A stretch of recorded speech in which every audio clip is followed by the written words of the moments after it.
السلام عليكم ورحمة الله وبركاته. ازيكم عاملين ايه؟ يا رب تكونوا بخير وصحة وسعادة. النهاردة نتكلم على نوع من انواع اورام الثدي، مش منتشر قوي، ولكن طبعا بنشوفه في العيادة في المستشفى، بنشوفه احنا كاطباء طبعا. وفي منكم برضو ممكن يكون عنده خبرة او شافه مرة او اتنين، ولكن الناس اللي بتعاني منه بصراحة مش كتير. هو حتى متصنف على انه نوع مش شائع من انواع سرطان الثدي. النهارده هنتكلم على سرطان الثدي الالتهابي او inflammatory breast cancer. سرطان الثدي الالتهابي نوع زي ما قلنا هو مش شائع قوي من انواع سرطان الثدي، وهو نوع في الاساس بيتشخص عن طريق الباثولوجي، يعني مش بس عن طريق ان انا علامات كلينيكيه او علامات بالكشف اشوفها فاقول ان ده سرطان ثدي التهابي، ولكن التشخيص الاساسي لسرطان الثدي الالتهابي هو الباثولوجي اللي هي العينه.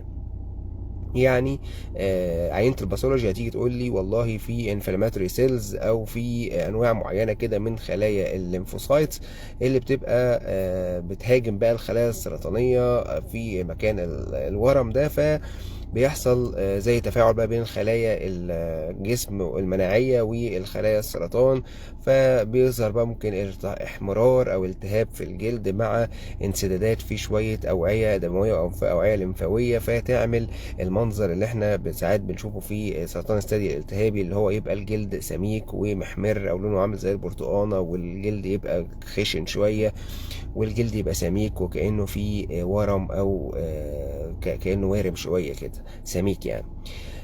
فهو ده الشكل الإكلينيكي لسرطان الثدي الالتهابي، إن يكون في احمرار وسماكة في الجلد مع ممكن يبقى في أكلان إيتشنج أو وجع في المكان ده.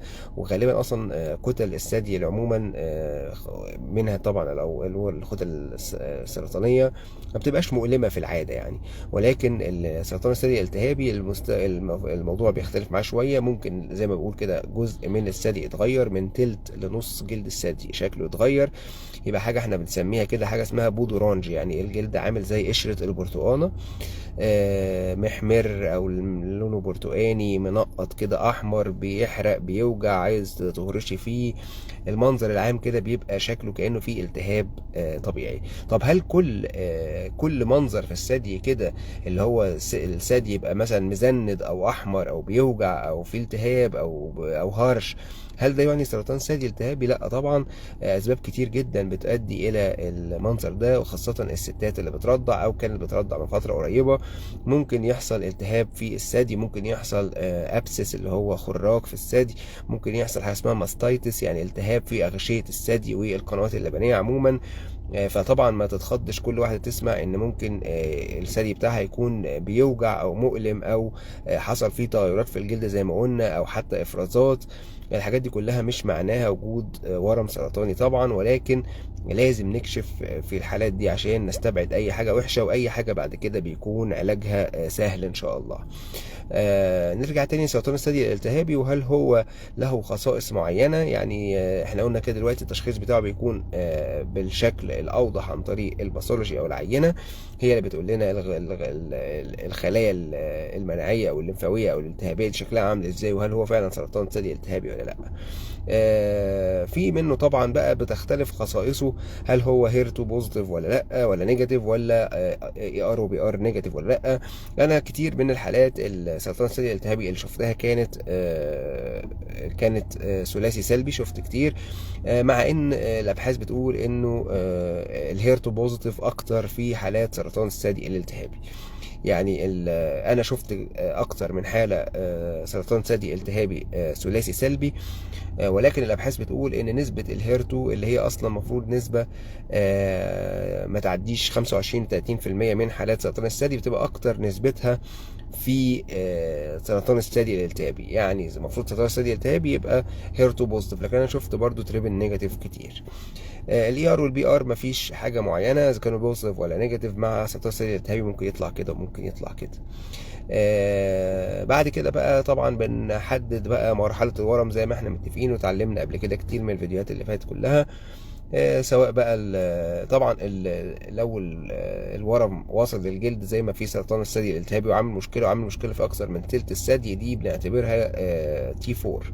يعني تي 4 من يعني عارفين احنا زي ما بنقول الورم اقل من 2 سم ولا من 2 ل 5 ولا اكتر من 5، اللي هو تي 1 وتي 2 وتي 3 اللي هي اكتر من 5. بعد كده تي 4 بقى بنقول لو واصل للجلد او واصل للستراكشرز اللي حوالين الثدي زي اللي هو المسلز العضلات او قطاع الصدر كده يعني.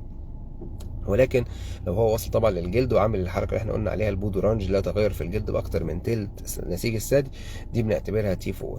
طيب الليمف نودز بقى مصابه ولا لا؟ بنشوفها طبعا بالاشعاعات او بالرنين او السونار او الماموجرام. وبعد كده بنعمل طبعا بقى الورك اب بتاعنا العادي، نشوف فيه اي ثانويات في اي حته عن طريق اشعات المقطعيه او عن طريق المسح الذري كده او كده. وبقى بالعينه بنعرف الجريد كام، درجه الورم كام، بنعرف الهرمونات الاي ار والبي ار، بنعرف الهير 2، وكده بيبقى معانا ان احنا حددنا مرحله الورم ايه هي بالظبط. طبعا معظم حالات السرطان الثدي الالتهابي بيتم معاها ان احنا بندي نيو ادجفانت كيموثيرابي، يعني بيدي العلاج الكيماوي ما قبل العمليه. ليه؟ لان زي ما قلنا ساعات الاورام السرطان بيبقى واصل للجلد بتاع الثدي، ولو الورم واصل للجلد عامة بيكون في صعوبة في العملية في البداية. في الجراح يقول لك الجلد مش هيبقى هيلثي، مش هيبقى طبيعي، فمش هعرف اقفل، مش هعرف اخد فيه غرز، فيقول لنا دايما ان هو ده بيبقى صعب في التحكم فيه لو العيانة عشان عملية الاستئصال. فالاحسن هنا بيكون ان احنا ندي علاج كيماوي ما قبل العملية. بنحدد طبعا العلاج الكيماوي وهل في موجه ولا لا على حسب نتيجة السابقات المناعية، ونبدأ ناخد الجرعات بتاعتنا. ممكن ناخد نصها ونعمل عملية، ممكن نخلصها كلها وبعدين نعمل عملية، ايا كان الموضوع بيمشي ازاي، المهم يكون في استجابة ان شاء الله اثناء ما بناخد العلاج. بعد كده بقى بنكمل كأي نوع اورام عادي على اساس الحاجات اللي طلعنا، ولكن مجرد ان الموضوع زي ما قلنا ان هو تي 4 او حجم الورم او ان هو واصل للجلد واخد من الثدي السكين بتاع الثدي اللي هو الجلد الثدي، ده بيخلينا طبعا عندنا ريسك فاكتور قوي، فبيخلينا ان احنا زي ما قلنا ناخد علاج ما قبل العمليه، وغالبا بنكمل علاج ما قبل بعد العمليه كمان. ويخلينا طبعا ان احنا هناخد علاج اشعاعي، لان اي تي 4 بياخد علاج اشعاعي حتى لو عملنا استئصال كامل للثدي. بعد كده بقى بنكمل العلاج الموجه بتاعنا لمده سنه عادي لو مفيش اي انتشار. بنكمل العلاج الهرموني بتاعنا برضو هاي ريسك، بنكمل غالبا لمده 10 سنين.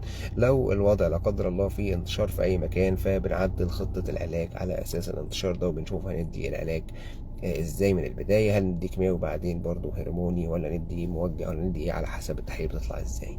ده باختصار موضوع سرطان الثدي الالتهابي، واللي زي ما قلنا مش شائع بدرجه كبيره ولكنه يعتبر نادر بشكل كبير. اشوفكم ان شاء الله في حلقه جديده، وسلام عليكم.